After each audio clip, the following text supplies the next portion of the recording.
The Atheist Debates Patreon Project presents Dear John Part 4, John's final message and conclusion.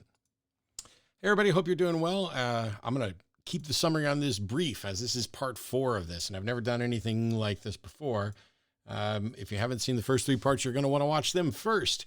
I'm recording this in December before Christmas, shortly before my open heart surgery, and John, a Christian, became a patron of my Atheist Debates Patreon project and wrote me to say that I was factually wrong about some stuff, and he didn't like my tone and was concerned and was just trying to help me out.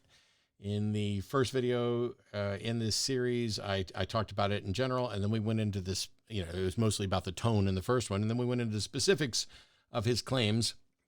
And here we are with the final. Now, I replied to John because I told him to keep his money. I appreciate the fact that he was willing to become a $5 patron in order to correct me, but I think that that was mostly about making sure that I would see a message. And so I told him to keep his money and that I don't need guidance from him, and I'm not convinced he's necessarily trying to help me out. Plus, he's factually wrong about seemingly everything. And John wrote back with this reply, which I'm going to address, and then we're going to touch on the totality of this experience, I suppose. John wrote, I didn't mean to come across harshly, so I'm sorry if I did, and I never said I was going to report you. But do you not agree that people deserve to know what's true? You instantly blowing off anyone that ruse correcting you, which I think was supposed to be dares correcting you, certainly isn't the way to go about it. Even you should realize that last line. In part, I don't want to nitpick too much because it's been really easy to go through these messages, and I could have been incredibly harsh because there are just monumental grammar and spelling errors all over the place, in addition to the things that are conceptually confused. And I don't want to pick on someone for spelling or grammar, especially if they're getting concepts right. But when he says, do you not believe that people deserve to know what's true? I don't think you have any right to know the truth other than you have a right to explore the world and discover truth on your own. But I do value truth. I value truth so much so that I've set about trying to find out the best way to find out whether or not my positions are true, whether or not the things that I believe and accept are true. And John, on the contrary, has demonstrated throughout this entire exchange that he does not have the tools necessary to currently. Either he does not care about what's true, which makes him kind of dishonest in these messages, or he just doesn't have the tools to figure out what's true because the things that he got wrong are just embarrassingly bad. But as is typically the case, when they don't get the, oh, thank you for correcting me, I now agree with you kind of response, there's an accusation that I'm just shutting down anybody who disagrees with me. And he continues by saying, I thought I might have been wasting my time messaging you because you've made up your mind, which isn't true. I have a tentative position, as are all my positions. Like how there are gigantic pieces of oceanic crust floating around in Earth's molten core and have to have sunk down there quickly, know that long ago, because if they were millions of years old, then they haven't melted away by now, or the Carr hill-sized boulders in the fossil record that were moved by waves like half a mile high. Evidence apparently doesn't matter to you. I'm going to continue reading this in a second, but I want to make sure that I address this because evidence does matter to me, John. And while definitely I'm fine with tectonic plate movement and the geology behind it, your estimation that it couldn't have happened over millions of years is contradicted by the science of geology that catalogs things in geologic timescales of millions, hundreds of millions, and billions of years. The Earth is about, we'll just go with roughly 3 to 4 billion years old or so. And we've also been able to date our solar system and stuff like that. When John says evidence apparently doesn't matter to me, it does matter. And what matters more is that the evidence that I'm looking at is the best quality and best vetted evidence, rather than believing an internet article that tells me there's a Tower of Babel that I can go visit when there's not. I want to actually go look and see and find out what's actually true. He continues by saying, If you are ever generously interested in religion, and I think he means genuinely interested in religion, and have questions, then feel free to ask, ? As for the videos, '(S), go ahead, show your viewers these messages, but the fact I tried to help you with some of your mistakes and your first thought is you just spouting nonsense, so I'm going to ignore it, says more than enough. Did you ever think that perhaps the reason why you're an atheist is because you ignore all the evidence that's presented? For the amount of times you've demanded theists to present evidence on the atheist experience, I guarantee those viewers would love to know you weren't genuine. At the very least, thank you for reading. Take care. Well, I imagine the viewers probably know that I am, in fact, genuine. And yeah, I picked on your genuine and apostrophe and all the other stuff because after so many messages, it's embarrassingly bad that you get actually all the facts wrong. And you don't know how to write, which means maybe your reading comprehension problem is just a matter of education.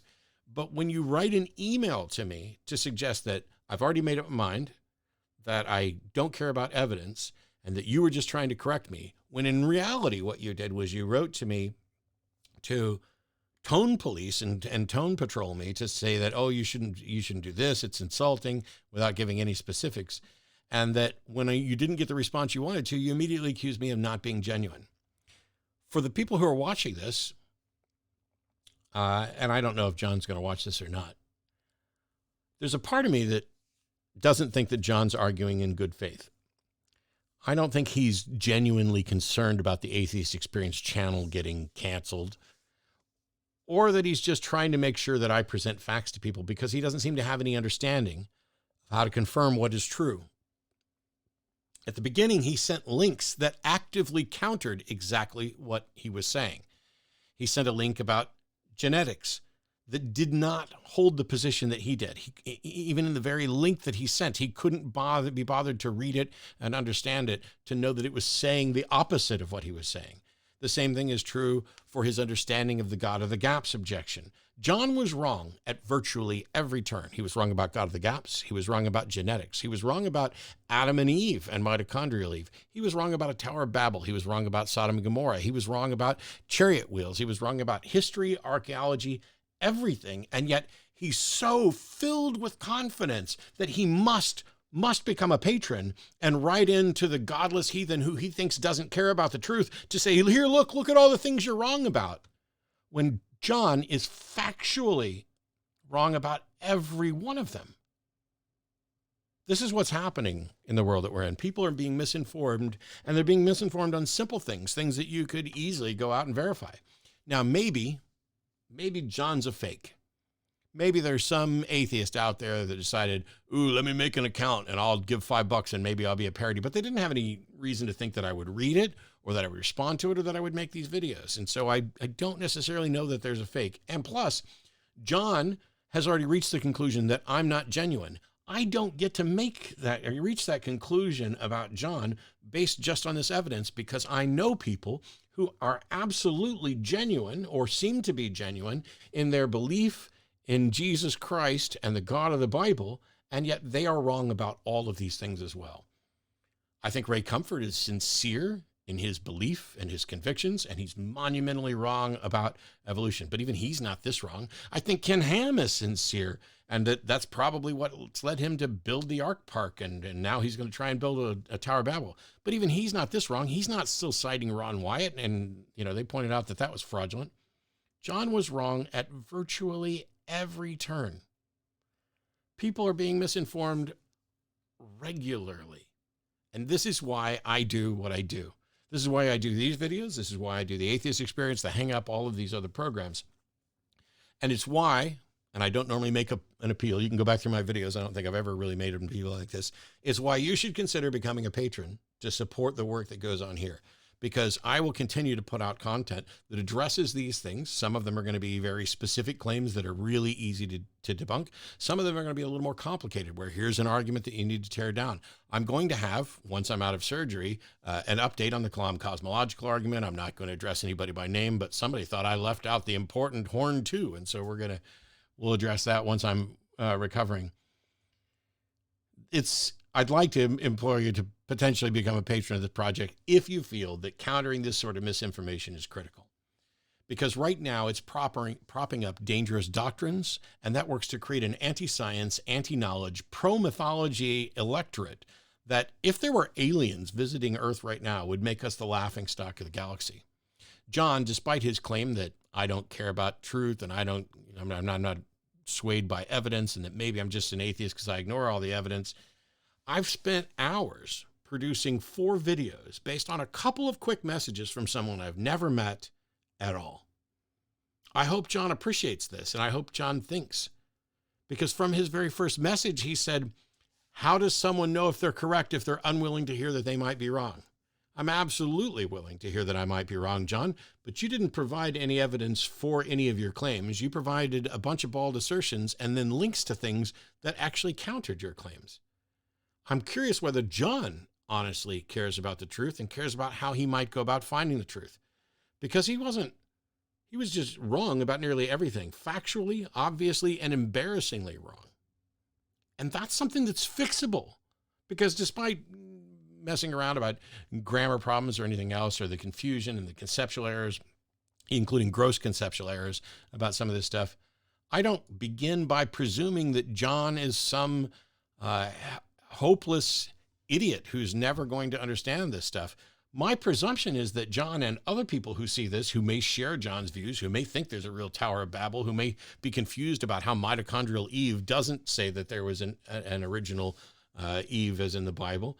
I'm genuinely concerned, and I give them all the benefit of the doubt that people are teachable, that they can learn, and that if they care to do this stuff, if they care to seek out the truth, if they care to learn the value of critical thinking, if they care to learn how to explore to find out which information and which sources are considered reliable. I didn't have to reach out to sources beyond pretty much what John himself sent. This type of correction is something that's critical. And while there are philosophers out there and on both sides of the God debate, and some of them are brilliant, and some of them are actively working to present logical arguments for the existence of God, and some of them think they've succeeded. I'm not convinced. Most of the people who are sitting out there, who are in the pews on the weekends, most of the people who are going to call into the shows, most of the people who are sitting out there laughing that, oh, look at Matt. Oh my gosh, it's so obvious. He just anti-God. He just hates God. He won't accept evidence, and he doesn't even know about all this. John's not alone. He's not unique. He's not even that unusual. He is the market for Answers in Genesis and Living Waters Ministry. He is the market for internet apologists. He is the market for the Lee Strobels out there selling their book. He is the market for the McDowells out there who are presenting their evidence that demands a verdict when it really demands a refund. Helping people like John, okay, maybe I'll never reach John. Maybe everybody who watches this video will be like, well, I'll take that bit of nugget of information from Matt and I'll go share it in a completely different way because Matt's some asshole who just called people names. I got a lot to do, and I appreciate it.